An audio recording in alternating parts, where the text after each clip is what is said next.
Aquí estamos ya acabando el curso, bueno, aquí es el curso escolar que acaba y ya llegando al verano. Y bueno, pues aquí estamos de nuevo para ofrecer pues una sesión, un curso, bueno, una pequeña, digamos, pequeña sesión breve y siempre con mucho gusto, ¿no? Pues por poder compartir, digamos, lo que es la fe católica, ¿no? La fe que encontramos en el Catecismo de la Iglesia Católica y la fe que profesamos, ¿no?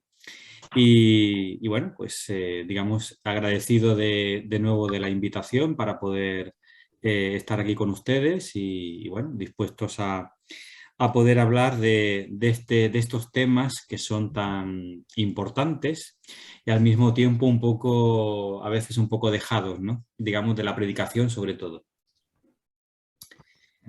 Muy bien, Entonces, pues si les... empezamos, Sí, empezamos. Sí, si quieres hacer una oración de comienzo, ya empezamos. Así que muchas gracias. efectivamente. Bueno, pues vamos a iniciar. Eh, en el nombre del Padre, y del Hijo, y del Espíritu Santo. Amén. Dios te salve María, llena eres de gracia, el Señor es contigo. Bendita tú eres entre todas las mujeres, y bendito es el fruto de tu vientre, Jesús. Santa María, Madre de Dios, ruega por nosotros pecadores, ahora y en la hora de nuestra muerte. Amén. María, trono de la sabiduría, ruega por nosotros. En el nombre del Padre, y del Hijo, y del Espíritu Santo. Amén. Pues bien, Ricardo me pidió pues, bueno, que hablara en cuatro charlas que van a ser pues, más desde un punto de vista, digámoslo así, catequético, apologético. Ya no va a ser un curso, digamos, teológico como tal. Eh, pues vamos a hablar sobre lo que siempre se ha denominado los novísimos, en cierto modo, o digamos cuestiones de escatología. De hecho, nos vamos a centrar, dado que bueno, son 4 sesiones, vamos a intentar hacer pues una visión cada día de uno de los puntos. Pues hoy mismo vamos a hablar o intentar hablar del juicio particular. Saben que hay el juicio particular y el juicio universal. Yo el juicio universal voy a tratarlo junto con el tema del cielo, que será en el último curso, en la última charla.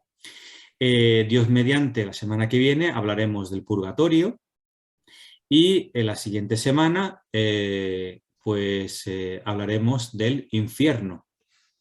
Tema, bueno, todos ellos muy interesantes, pero sobre todo creo yo que el del purgatorio y el del infierno creo que tienen una mayor relevancia hoy en día porque, como les digo, se suele dejar de lado en la predicación, en los entierros. Yo no sé en Hispanoamérica, pero en España o en Europa, en Occidente, sobre todo en Europa, yo me refiero a Europa, en general se tiende a, bueno, pues canonizar ya directamente a los difuntos, ¿no?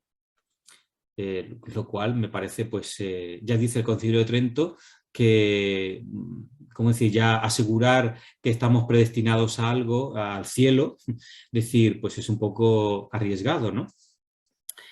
Bueno, pues ciertamente creo que es un tema que es importante y que a nivel, digamos, de conocimiento de la fe es importante de tratar estos temas, ¿no?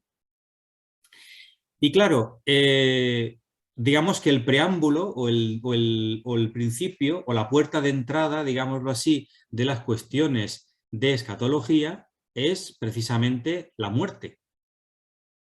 Porque es la muerte la que, digamos, es la puerta de entrada, digámoslo así, el inicio, el paso a estas realidades sobrenaturales y eternas.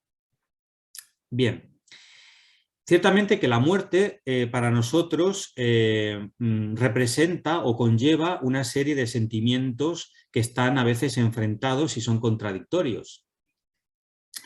Pero ciertamente aquello de Bueno, pues como decía mi abuela, todo tiene remedio menos la muerte, con lo cual la muerte es una realidad que, bueno, pues es para todo el mundo obligatoria, ¿no? Eh, de hecho, creemos por la fe y, digamos, si el Evangelio nos dice que Cristo murió en la cruz. ¿Mm? Diferente es con respecto a la Virgen María. Saben ustedes que el dogma de la Asunción de la Virgen no define o no señala si la Virgen murió o la Virgen fue elevada al cielo al finalizar su vida, que es lo que dice la definición dogmática de Pío XII, o si fue muerte o fue simplemente una elevación, es decir, ella aún estando viva o en un estado de dormición o de que subió al cielo, ascendió al cielo. ¿Mm? Bien, fue asunta al cielo, mejor dicho. Bien, es una verdad, la muerte es una realidad por la cual todos debemos pasar y de la cual nadie se libra de su acción.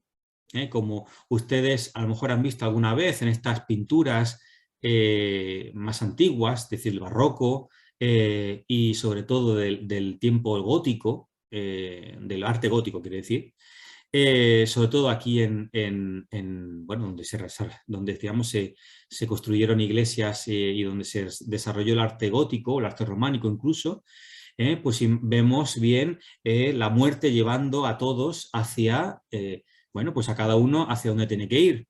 Ahí vemos pues a los papas, a los obispos, a los cardenales, a los frailes, a las monjas, a los reyes, a los campesinos, a todos. Es decir, todos pasamos, todos tenemos que pasar por esa realidad. De hecho, podemos decir también que la muerte se ha convertido en piedra de tropiezo de la humanidad, dado que para la humanidad vamos, desde los inicios, desde que el hombre puede llegar a tener digamos, realizar actos de razón, digámoslo así, de conocimiento, bueno, pues resulta algo misterioso. ¿Qué hay después de la muerte? ¿Qué realidad hay después de la muerte? Todos en todos los tiempos se han preguntado, ¿no? ¿Qué ocurre después de la muerte? Hay que afirmar que desde una visión más general, el hombre ha intuido que se trata de una realidad que nos conduce a una perspectiva superior, diferente de esta perspectiva o de esta vivencia, digámoslo así, valga la redundancia, terrenal. Sin mantenernos, sin quedarnos en esta perspectiva puramente de una filosofía de las religiones, debemos dar un paso más. Podemos constatar desde una visión más de la antropología que desde siempre el hombre ha creído que existe una realidad superior que nos sobrepasa después de la muerte y de la cual nosotros no somos los dueños, digámoslo así. Pero bueno, vamos a dar un paso más allá. Hoy vemos cómo se dan varios fenómenos con respecto a la verdad de fe que tratamos hoy, es decir, el juicio particular. Por un lado, la sociedad, por lo general, ha perdido el sentido de lo sagrado y de lo sobrenatural, con la consiguiente falta de perspectiva de una vida eterna. En el mejor de los casos, se cae en una forma de agnosticismo, considerando la eternidad como una hipótesis posible. Es decir, el agnóstico no niega la existencia de Dios, pero sí considera que bueno, pues no tiene nada que ver para su vida, ¿no? Es decir, completamente, ¿cómo decir? Le es completamente igual, digámoslo así. Y en el mismo tiempo, el hecho de una existencia después de la muerte, pues no tiene relevancia para esa persona. Por otro lado, aumenta la falta de conciencia de la responsabilidad personal en los actos que llevamos a cabo. Se pretende liberar a los hombres del peso de la responsabilidad, por lo que se cae o en el victimismo o en la justificación. Es decir, vemos que en la sociedad perdemos, y eso tiene mucha importancia con respecto a los temas que vamos a tratar, y de hecho en la vida cristiana en general, la pérdida del sentido de la responsabilidad personal. Es decir, nosotros somos responsables, la moral nos enseña que nosotros somos responsables de nuestros propios actos. Y damos un paso más, deberemos responder de esos actos. Entonces, como creemos que Dios es creador y es remunerador, la remuneración es que si nosotros hemos hecho el bien, Dios nos premiará, y si nosotros hemos hecho el mal, bueno, pues Dios nos deja en esa, digamos, libertad en la cual nosotros hemos hecho el mal, y dependerá el mal que hemos hecho, si es un mal absoluto, si nosotros hemos rechazado a Dios totalmente y consecuentemente rechazamos la salvación, bueno, pues nosotros, digamos, Dios nos deja en esa alternativa, lo cual es la damnación. Si hemos muerto cometiendo, teniendo aún, digamos, en el bagaje pecados, pero en nosotros ha habido siempre un deseo de conversión, bien, pues, como decir, habrá ese espacio, digamos, entre comillas, pues no es un espacio físico ni temporal, como tal, de purificación, que es el purgatorio. Bien. Por último, un tercer elemento, ¿no? Dado que se pierde la conciencia de responsabilidad de los propios actos, desaparece también la percepción del pecado. Pues si lo uno y lo otro es borrado de la conciencia del ser humano, nos queda un niño consentido y sostenido, como diríamos, que podrá hacer lo que sus emociones y pulsiones le dicten, pero que acallará su conciencia, que le dice lo que es bueno o malo, y que esa conciencia, por más que es iluminada por Dios a través de la ley natural, debe ser educada y bien orientada. Es decir, como saben ustedes, como sabrán, creo, la conciencia debe ser educada, porque es verdad que Dios imprime en nosotros la ley natural en nuestro corazón, que nos lleva a saber qué es lo bueno y lo malo.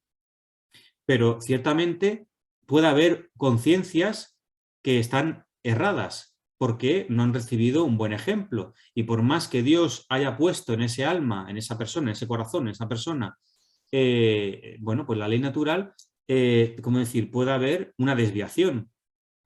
Entonces, cuando perdemos el sentido de la responsabilidad y, consecuentemente, el sentido del pecado, pues, como decir, vivimos como, ya digo, los niños mimados, ¿no? Como dicen en francés, un enfant gâté, es decir, un niño que decir, no tiene ningún tipo de responsabilidad, para nada.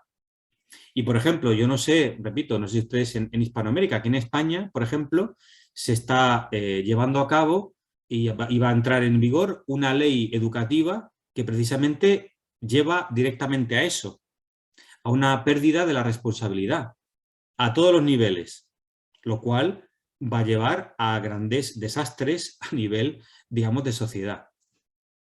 Pues bien, en ese, digamos, ambiente, en ese humus, ¿no? En el que vemos que nos encontramos, pues la fe cristiana está para dar un sentido, y un sentido pleno y definitivo a la realidad de la muerte. El Catecismo de la Iglesia Católica, en su número 1021, dice: la muerte pone fin a la vida del hombre como tiempo abierto a la aceptación o rechazo de la gracia divina manifestada en Cristo. El compendio al Catecismo de la Iglesia Católica define la vida eterna de la manera siguiente: es la que comienza inmediatamente después de la muerte. Esta vida no tendrá fin. Será precedida para cada uno por un juicio particular por parte de Cristo, juez de vivos y muertos, y será ratificada en el juicio final. La Sagrada Escritura habla del juicio final, es decir, leemos, ¿no? Es decir, ahí aparece citado, ¿no? El juicio final, el mismo Cristo anuncia el juicio final, del cual dice que solo el Padre conoce el día y la hora, ni el mismo Hijo lo conoce. Aunque también se nos dice que es justo, se nos dice que el justo y el pecador reciben inmediatamente después de la muerte el premio o castigo por sus buenas o malas obras. Esta retribución inmediata por parte de Dios a la persona supone, evidentemente, una previa sentencia y, por lo tanto, un verdadero juicio particular. Es decir, si hay una retribución, debe haber primero un juicio, una sentencia, y si hay una sentencia, debe haber un juicio. No puede haber una sentencia antes de un juicio. Primero hay un juicio, después la sentencia y después la retribución. Dicha retribución, cada uno la recibe de Dios en el alma inmortal, en relación con su fe y sus obras. Bien, como sabemos, la revelación ha sido llevada a cabo de manera gradual por Dios a los hombres. La revelación por parte de Dios al hombre no se ha llevado a cabo, digámoslo así, de una vez, así en bloque, y ya está. No. Y como ven ustedes, la historia de la salvación, es decir, el Antiguo Testamento es todo un camino pues de fluctuaciones, digamos, bueno, ya ven ustedes, ¿no? Empezamos ya por el primer libro del Génesis, seguimos por los profetas, bueno, los reyes, los profetas, las crónicas, los reyes, etcétera, hasta llegar a Cristo, ¿no? A la nueva alianza. Pues hay una evolución, digámoslo así, un conocimiento progresivo. Durante mucho tiempo, los hebreos consideraban que tras la muerte los difuntos pasaban a la región de los muertos, el Hades, que era un lugar, entre comillas, es decir, se situaba pues, en el fondo de la tierra, es decir, por debajo de este mundo, es decir, un inframundo, mejor dicho, de oscuridad, de tiniebla, y que la eternidad se planteaba como la pervivencia de la descendencia, es decir, se consideraba que la persona sería eterna, digámoslo así, a través de su descendencia. Y contra más descendencia tuviera, pues más, como decir, su recuerdo sería mayor, y ese recuerdo era la eternidad, considerada como la eternidad. Pero poco a poco, el pueblo de Israel va tomando conciencia de que Dios premia a los que han sido fieles y han obrado según el bien y la justicia, y premia, tanto, o digamos, juzga a los malos, a los injustos y a los impíos. En los libros de los Macabeos es donde aparece la percepción de que Dios es juez y que no nos destina a una muerte inexorable, es decir, una muerte eterna, en el sentido de que después de la muerte ya es como una especie de vacío, en fin, y ya se acabó la historia, ¿no? No. No es un punto final, sino que nos depara la resurrección y la vida eterna. Leemos, por ejemplo, en el segundo libro de los Macabeos, capítulo 7, versículo 9, cuando hay la historia, ¿no? de la madre, que ella es testigo de cómo martirizan a sus hijos, y ella también, ella también muere. Y uno de los hijos le dice a los asesinos, ¿no? Tú, malvado, nos borras de la vida presente, pero el Rey del mundo nos resucitará a una vida nueva y eterna a quienes hemos muerto por sus leyes. Y ahí esta promesa de vida eterna, de resurrección, por parte de aquellos que han realmente seguido fieles a la ley de Dios. En el Nuevo Testamento se nos habla del juicio particular más explícitamente. Por ejemplo, en la parábola del pobre Lázaro, en la palabra de Cristo en cruz al buen ladrón.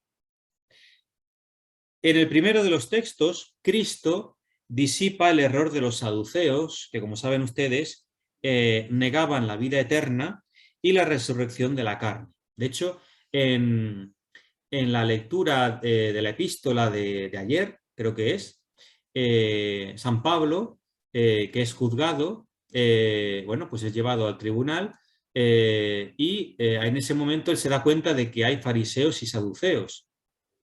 Y claro, él dice, bueno, como los saduceos, ellos no creen en la resurrección, ni en los ángeles, ni...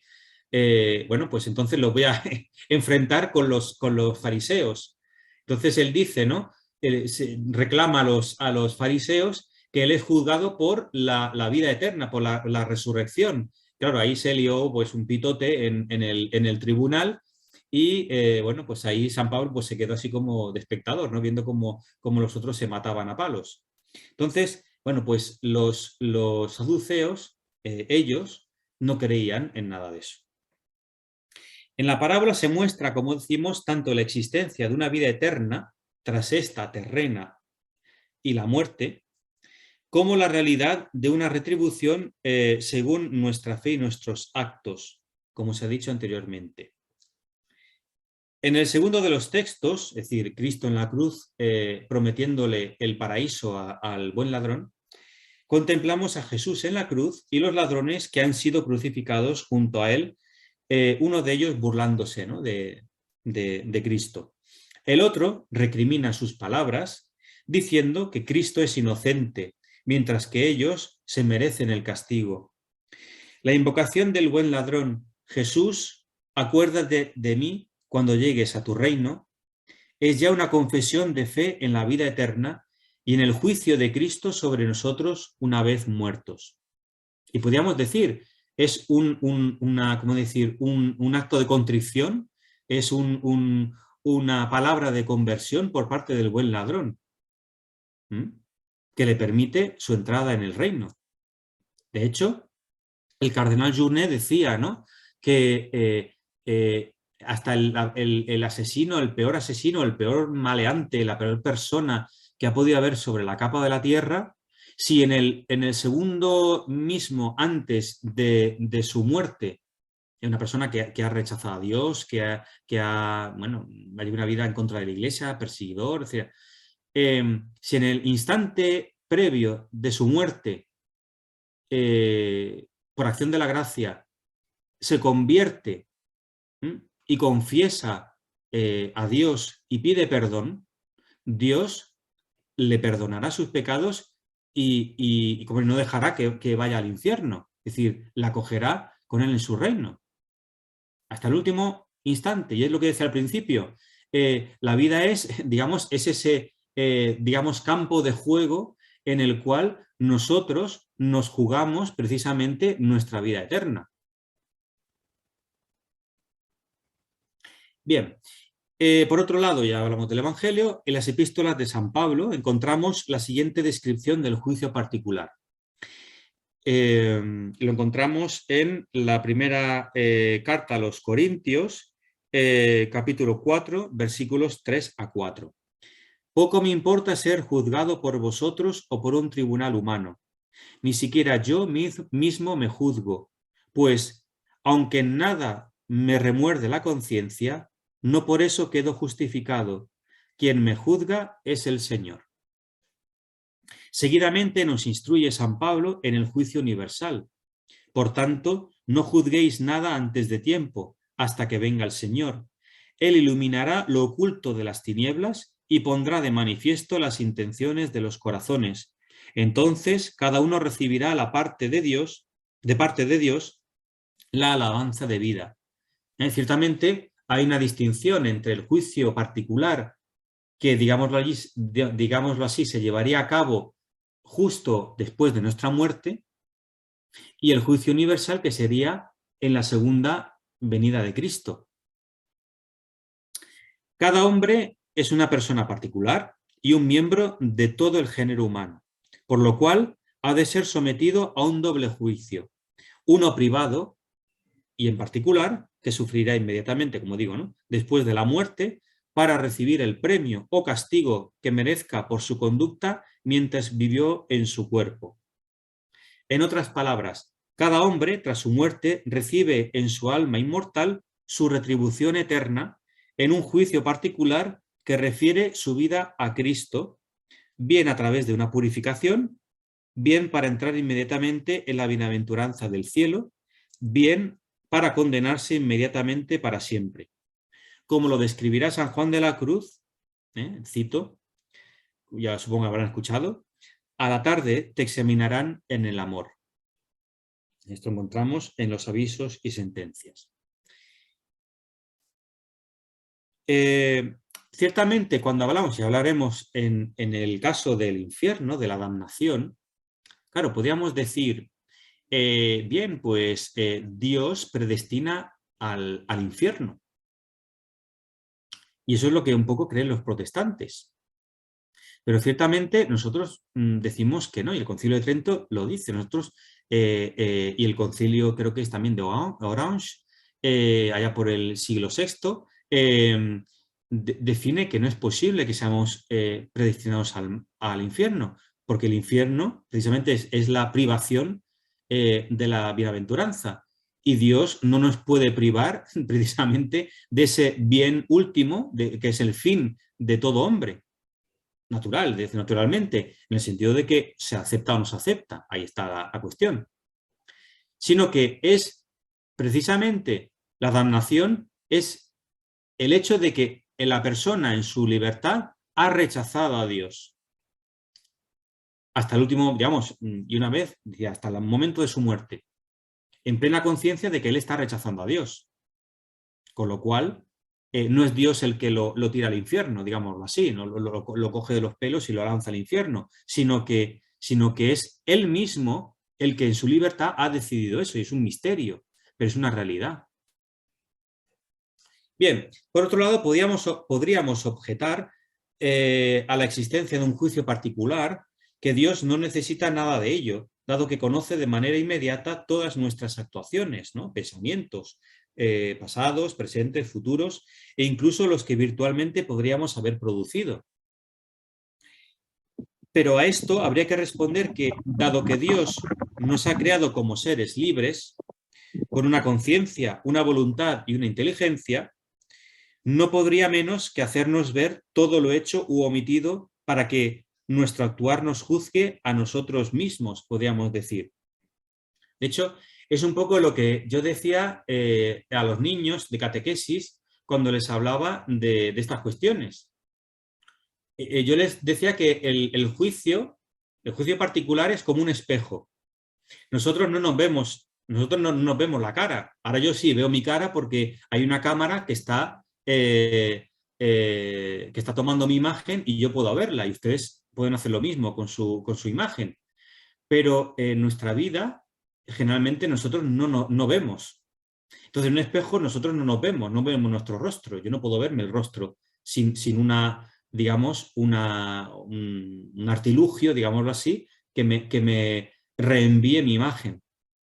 Pues el juicio particular sería un poco eso, es decir, Cristo pone ante nosotros un espejo para que nosotros veamos nosotros mismos lo que realmente nosotros, la imagen real de nosotros mismos, y nuestros actos y nuestras omisiones, nuestros pensamientos, es decir, todo. Es decir, entonces veamos, y eso mismo nos juzga a nosotros.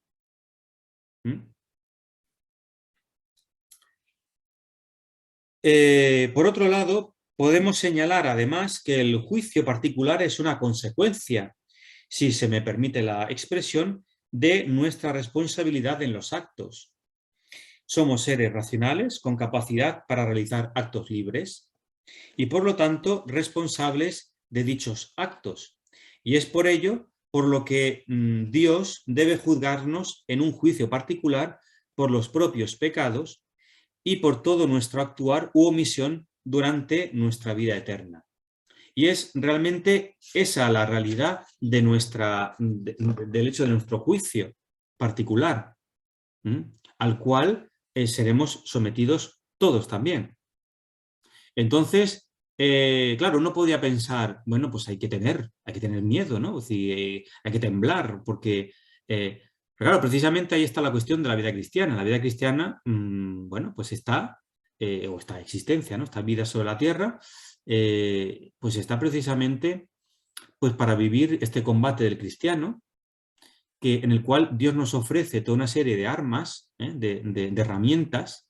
La Iglesia nos ofrece, a través de la Iglesia, digamos, Dios, a través de Cristo, y a través de Cristo, a través de la Virgen, se nos ofrecen una cascada, un reguero de gracias que nos permiten precisamente aspirar a la vida eterna, a la santidad, con lo cual en el juicio no deberíamos de temer como tal. Es decir, es verdad que Dios es un juez justo y también misericordioso, decimos, pero el ser misericordioso no quiere decir que, digamos, ¿cómo decirles?, ponga debajo de la alfombra toda nuestra inmundicia. Es decir, esto no es así. Porque precisamente, en cierto modo, ya digo, se verá reflejado en ese espejo, ¿no? Como yo les digo, y no podemos evitarlo. Nosotros, ante la presencia de Cristo, no podremos esconder nada. Pero no será posible. Ahí será clarísimo, luminoso y evidente. Y ciertamente es para ello que, ya digo, tenemos, o Dios nos ofrece, ¿no?, esta vida con este canal de gracia que son los sacramentos dentro de la Iglesia, para poder precisamente seguir ese camino. Y un concepto que pienso que está muy falseado es el de la misericordia. En este juicio particular, Dios evidentemente que será misericordioso, pero será justo, y no una justicia humana, en sentido legal, sino, ya repito, en el hecho de que ahí nuestros actos estarán, ¿cómo decir?, iluminados y no podremos esconderlos.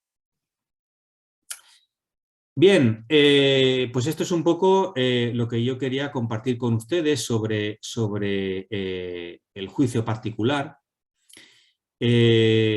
Ciertamente nos diferencia, bueno, pues de los protestantes, por ejemplo, esta cuestión, saben ustedes, porque ellos no consideran que haya, como nosotros no consideramos, un juicio particular.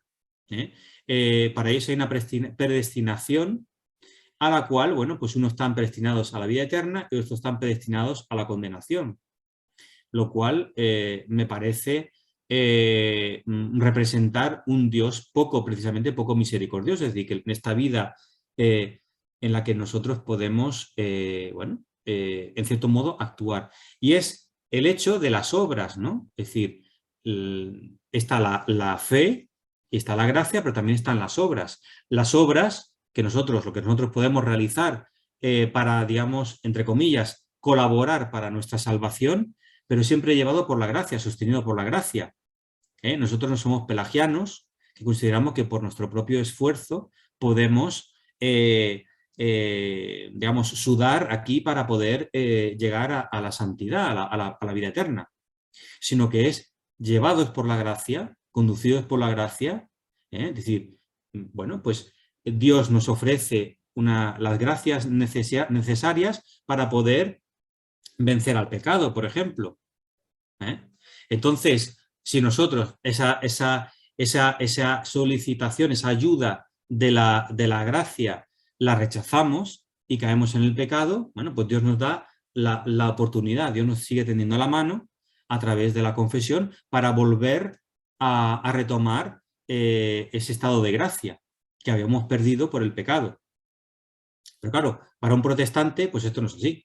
Dios, bueno, pues aquí pues esto uno puede, como decía Lutero, ¿no? Bueno, pues si uno ya está predestinado para la vida eterna, pues uno puede pecar aquí todo lo que dé la gana, porque como ya está predestinado, pues aquí no hay cambios de orden, ¿no? En esta vida, pero precisamente Dios cuenta con nuestra libertad y eso es, como decir, un elemento muy importante y precisamente es eso lo que nos hace que podamos aceptar o no la vida eterna. Bien, pues doy, digamos, bueno, aquí esta exposición. Si tienen algún tipo de, pues de cuestión que podamos un poco debatir, si les parece, pues Aquí Ricardo, si nos Sí, sí, permite, sí. pues... Sí, por favor, sí.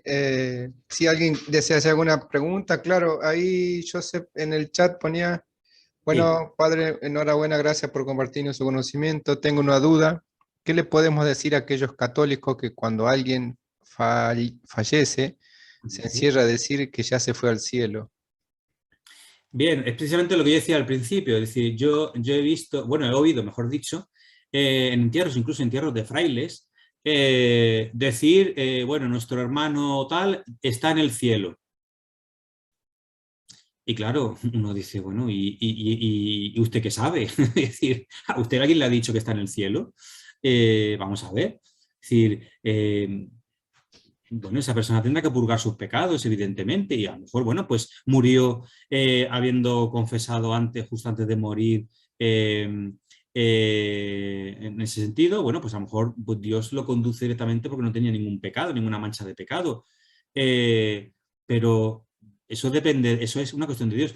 La Iglesia nos enseña que nosotros debemos rezar por los difuntos, precisamente las misas que se ofrecen por los difuntos son por eso, para pedir a Dios que acoja a esa alma en su seno y le perdone sus pecados. Es decir, lo que nosotros no podemos ya canonizar a una persona directamente. Y lo peor de todo, lo más de lo más, que claro, a lo mejor es una costumbre un poco protestante, creo yo, no sé. Yo que como aquí en España el protestantismo pues no es tradicional, es decir, no tiene historia, pues para nosotros pues es algo un poco extraño. Lo conocemos un poco de las películas norteamericanas, ¿no? Y esto. Eh, de, de que los funerales se convierten en auténticos homenajes a una persona. Una misa, un ritual de exequias o una misa exequial o una misa funeral se convierte en un auténtico homenaje a una persona. Bueno, eso no, la misa no es para eso, es decir, la misa es precisamente ofrecer el santo sacrificio por el eterno descanso de esa persona por la cual rezamos, precisamente.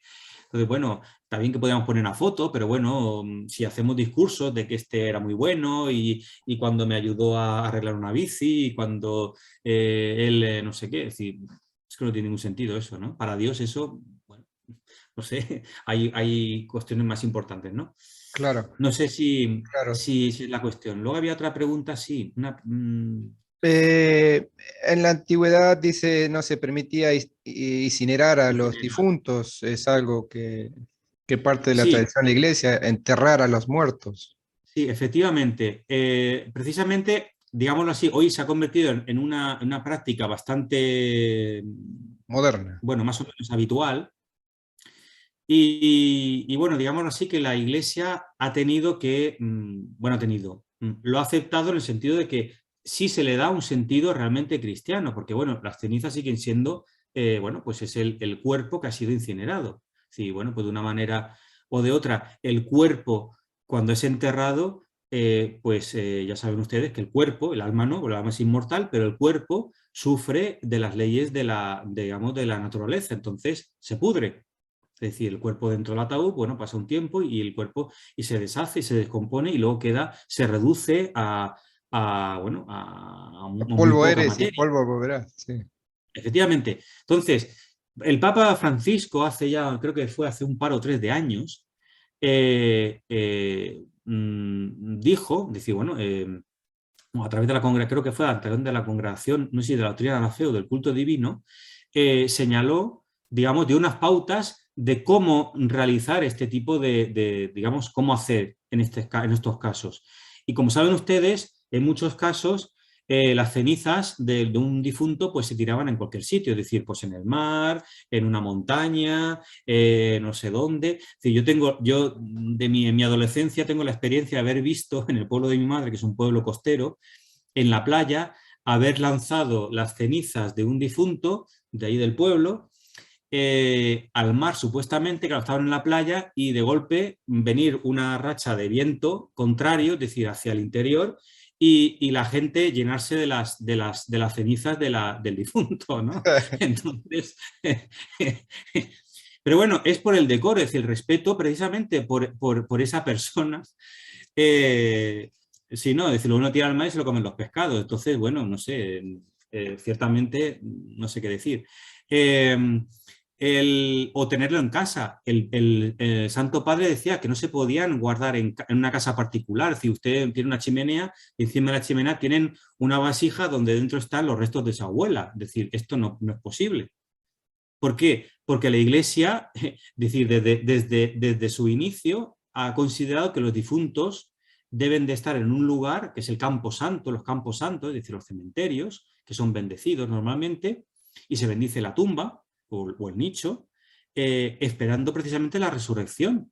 Claro, claro. Es decir, y tenerlo en la casa como si fuera un trofeo de, no sé, o no sé, un Reliquias. recuerdo de unas vacaciones, pues eso no es digno, no es Eso, digno.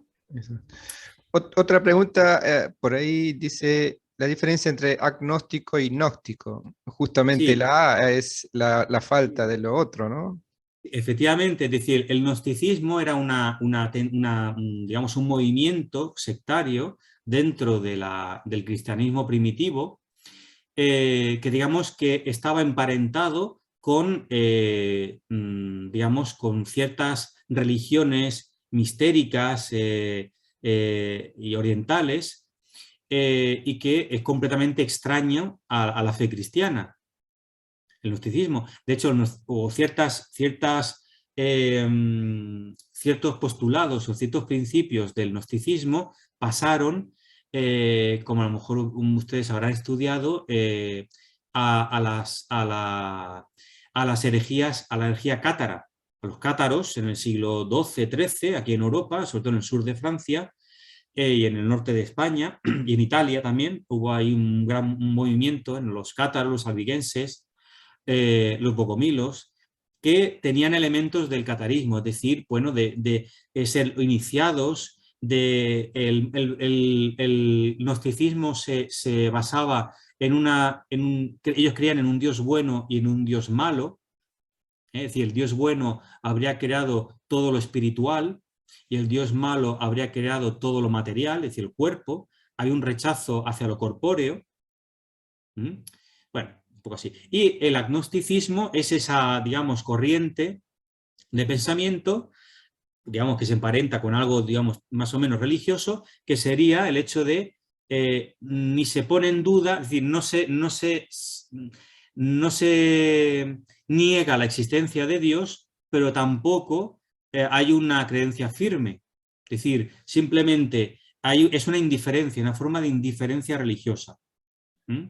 Lo que conlleva, pues que, bueno, pues si Dios está, pues muy bien, pero a mí en mi vida no tiene ningún tipo de influencia, ¿no? Entonces, la religión, pues no tiene ningún sentido para estas personas. Claro. Acá hay una última pregunta, dice, nuestros antepasados fallecidos, ¿esperan las misas para salir del purgatorio? Bueno, Bueno, es justamente, decir, ustedes saben, ¿no? Las misas gregorianas son las misas que se celebran durante 30 días. Se llaman gregorianas porque el Papa San Gregorio, bueno, pues tuvo una visión de un alma que estaba en el purgatorio y le pedía que celebrara pues ese número de misas para poder salir del purgatorio. Y después, una vez celebradas esas misas, no sé exactamente la historia, ¿no? Pero sí, vio que esa alma había sido liberada del purgatorio y había entrado ya, había pasado ya al cielo, a la visión de Dios. Eh, claro, nosotros no podemos decir, bueno, pues tenemos que celebrar tantas misas. Nosotros creemos que los difuntos, bueno, pues están esperando, están en el juicio de Dios, en ser juzgados y, bueno, a no sé que sea una persona, bueno, por ejemplo, ahora es un tema un poco mediático en Francia de celebrar el funeral de uno que había sido, ¿cómo le llaman? Un gran maestro de una logia masónica.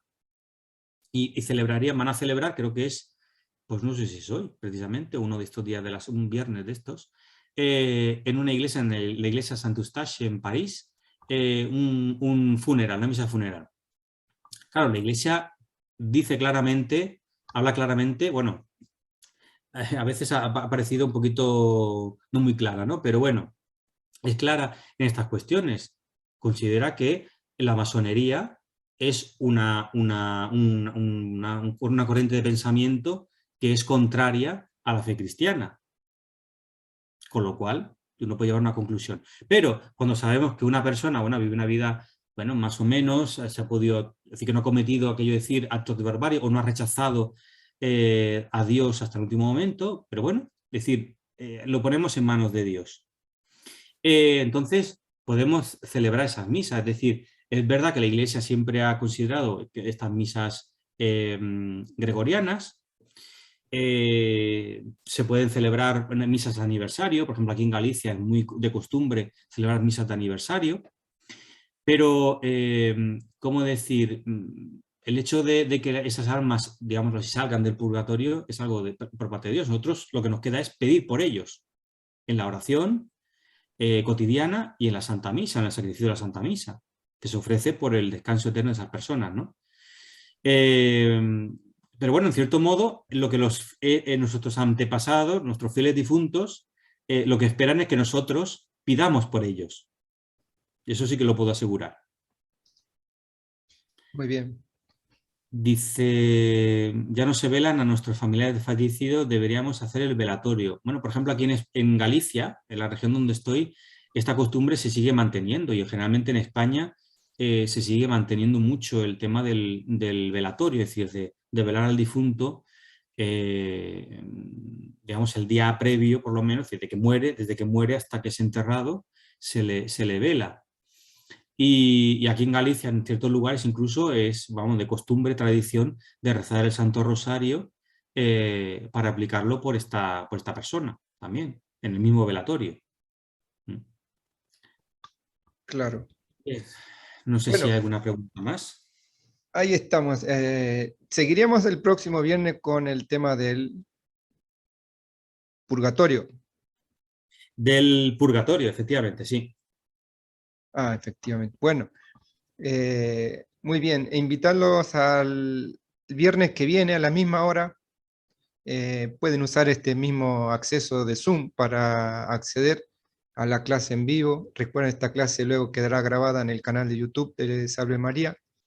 Y nuevamente muchas gracias a Fray Jordi por su tiempo, por este breve tiempo de una charla más bien introductoria y catequística, como él indicó al comienzo, para no olvidarnos de estos conceptos que recitamos en el credo, en esta confesión de fe, creo en la vida eterna, y dar a nuestros muertos cristiana sepultura, el velorio como tradicionalmente se hace, tratar de no perder estas prácticas y obviamente rezar y rezar mucho y ofrecer santas misas por nuestras almas del purgatorio, por nuestros fieles difuntos, a los cuales el juicio de Dios ya le ha llegado y sabe Dios en qué momento saldrán de ahí y pasarán a gozar del paraíso y de su visión beatífica al lado de él. Una cosa no tenemos que olvidarnos, que para estar con Dios o estar en el cielo es necesariamente condición de ser santos. Así que si los santos decretados por la Madre Iglesia han sido tales, de acuerdo a sus obras y tal, nosotros también debemos ir en ese camino, por más que en algún momento no nos nombren santos como tal, pero para llegar a Dios y estar con Él hay que ser santos, con lo cual hace falta el momento del purgatorio y justamente Fray Jordi lo va a tratar el viernes que viene, así que con alegría los invitamos a participar nuevamente.